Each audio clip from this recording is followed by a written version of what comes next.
প্রতিবারের ন্যায় এবারও বৃহস্পতিবার রাতে ট্রেনে উঠে বসি আর এবার চলে আসি বগুড়ায়। এবার বগুড়ায় একটা ব্যক্তিগত কাজে আসা, কি কাজে একটু পরে বলবো। কিন্তু ট্রেন যেহেতু ভোর 4:30টায় নামাই দিয়েছে, তাই আশেপাশে একটু ঘুরেই না হয় দেখা যাক। প্রথমেই একটা অটোতে উঠে বসি আর চলে আসি হজরত শাহ সুলতান বলখি মারহি সাওয়ার রহমাতুল্লাহি আলাইহের মাজারে। এখানে দুজন ছোট্ট বন্ধু পাই যারা চারিপাশে ঘুরে ঘুরে দেখাচ্ছিল। এরকম স্থাপত্য মোট 2টি আছে, আর এই 2টি রাতারাতি তৈরি হয়েছিল যা কেউ জানতোও না। আর এই পাথরটার নাম দুধ পাথর। সবাই বিভিন্ন মানত করে এর উপর লিটারকে লিটার দুধ ঢালে।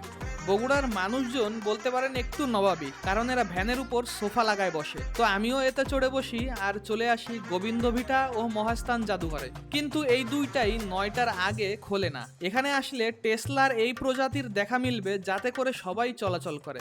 এবার চলে আসি আমার কাজে, যে জন্য আসলে বগুড়ায় আসা। আমি এসেছি এগ্রো ওয়ান আয়োজিত স্মার্ট কৃষি কর্মশালা 2025-এর ট্রেনিংয়ে। এখানে এসেছি মূলত বিভিন্ন মৌসুমি ফসলের চাষ শেখার জন্য। আমার উদ্দেশ্য ছিল ফসলের চাষ শিখে আগামী দিনগুলোতে চাষ করা এবং যতটুকু সম্ভব মানুষকে স্মার্ট কৃষি সম্পর্কে অবগত করা।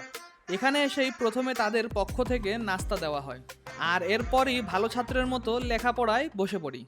আমরা প্রত্যেকটা জায়গায় ধরে ধরে ধরে ধরে কাজটা করি। তো আপনার হেরে যাওয়া নরমালি কোনো সুযোগ নাই যদি আপনার ডেডিকেশন থাকে। দুপুর গড়ানোর সাথে সাথে তাদের পক্ষ থেকে দুপুরের খাবারটাও আয়োজন করা হয়। আগে জানাই রাখি 1500 টাকা দিয়েই এখানে ট্রেনিং করতে আসা। আর খাবার শেষ করেই সবাই বাসে উঠে বসি আর এবার চলে যাই হাতে কলমে চাষবাস শেখার জন্য। এখানে আমাদের হাতে কলমে বেড তৈরি থেকে শুরু করে চারা তৈরি সব শেখানো হয়। কি হয়? ডিফর্ম হয়, মানে এখান থেকে যে ফলগুলো হবে বাঁকা টেরা ছোট খাটো এরকম পরিপুষ্ট না।